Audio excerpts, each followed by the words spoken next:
Hey there, David. It is Jay here at Rorick Mazda. So I thought this might be the most helpful. I did make a mistake. The other vehicle I was talking about was actually a white one with the premium package. I'm going to show you both vehicles. They both are 2020 CX-5 Grand Touring trim levels. This particular one in front of me has a little bit less mileage, around 19,000.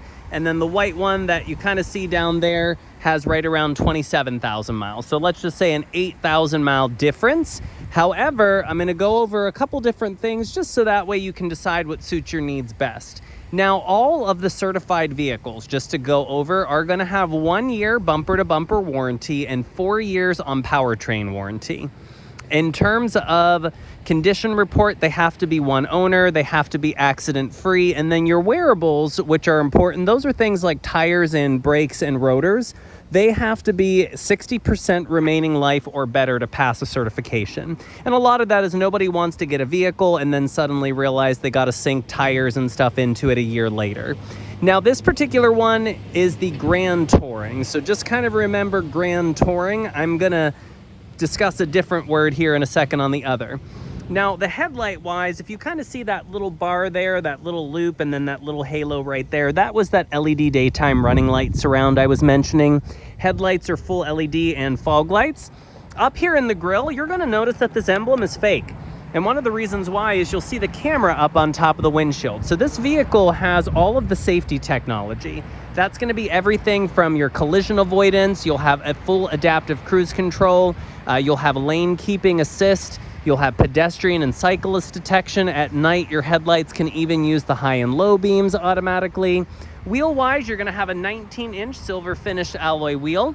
And then you'll notice this little button here just for the advanced key. So if the key is in your pocket, you can just use that to lock or unlock. Now, going along to the rear here, you're going to see very traditional SUV style, but you also have those same LED kind of cool laser surrounds for your taillights. Dual exhaust pipes, because it is a Mazda after all, it's still fun. And then you'll see everything does go out through all-wheel drive.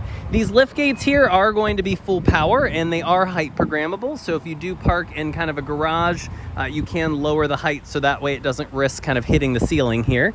And I'm going to go ahead and just close this lift gate really quick and try not to get stung by this bee that's browsing around me. And if I open up the back seat, you'll see everything is going to be full leather. This does have the Coco stitching, so you'll kind of see a brown double stitch all through. Rear seat vents, if I fold down the center armrest, you'll also see that they had USB charging back here. So that way, if you are packing the car full of people and stuff, they can charge devices. You'll have a wood trim here, some brushed aluminum. This is all hand stitched up through here. Again, Mazda, as I mentioned, as a brand, is really being recognized as kind of like a more affordable BMW. So you're going to see kind of this sort of luxe motto throughout here. Seating wise, you'll have the 8-way power seat with power lumbar and 2-way memory.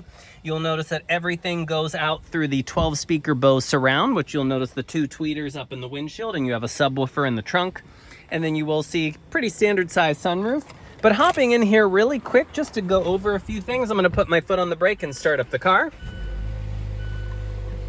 So you'll see split climate system. You'll have heated seats up through here. The thing that will take a little getting used to is the screen. So this is going to be your main screen up on the dash. When you're parked or stopped, it is a touchscreen. However, when you're driving, it's going to be very BMW style, that everything is going to be controlled on this dial behind the shifter. So it will take a little bit kind of getting used to, simply because most people aren't used to kind of a system to this nature. Now, verifying the mileage on this one, you have 19,890 miles. Obviously, if I shift into reverse, you're going to have your high resolution backup camera. Apple CarPlay, Android Auto are going to be standard on this vehicle, as is the auto dimming mirror with the HomeLink system that you see marked through here. Now, obviously, things like your cruise control, you'll see that that's that adaptive cruise control of me setting that distance. And then you'll have things like the auto lights. You'll see auto on your wiper blades as well over there. I'm going to go ahead and just turn this off. Now, one thing I didn't mention is the blind spot monitoring system. So you do have indicators in each side mirror that will light up to let you know if someone's running alongside of you. And then the benefit is, assuming you're part of the 2% of Pittsburgh that uses a turn signal, they'll beep back at you. So just to recap, this particular one is the 2020 Grand Touring White, 19,000 miles. We're gonna go down to this one, and first thing that you're gonna see on the exterior, it looks exactly the same. There is nothing different with this vehicle. However, this one is called a premium Grand Touring. Notice how the word premium follows Grand Touring. This particular one has about 8,000 more miles than the one we just looked at, and ironically is priced a little bit less, even though it has about $3,500 more equipment. Also, same color combination, but the main differences with the premium, if we look at the interior, you'll see nothing's different. So if you're wondering like, okay, what the heck are the differences? First thing I'm gonna go over is if we look up here, you're gonna notice that you have buttons for air-conditioned seats down there, and you have a button for a heated steering wheel. If we look up on top of the dash, you're gonna see that cutout on top, which is a head-up display. It will actually project speed, traffic signs, speed limit warnings and such up on the windshield in front of you. And then you do have heated wiper blades. Now the mirror-wise, I'll show that to you in a second, but first I'm just gonna hop here to the back seat really quick. Now you'll notice when I folded down that center armrest, we had the USB ports, but if I fold down this center armrest, you're gonna have heated seat buttons. So the rear seats are heated as well. And then if I lock the vehicle, you're gonna see that those side mirrors tuck in. You do have power folding side mirrors. So the mirrors will be folded into the car when it's locked. If I unlock the car, you're gonna see that they're gonna fold back out. So just to recap, this is the same exact vehicle, it just has the additional premium package. So premium follows Grand Touring.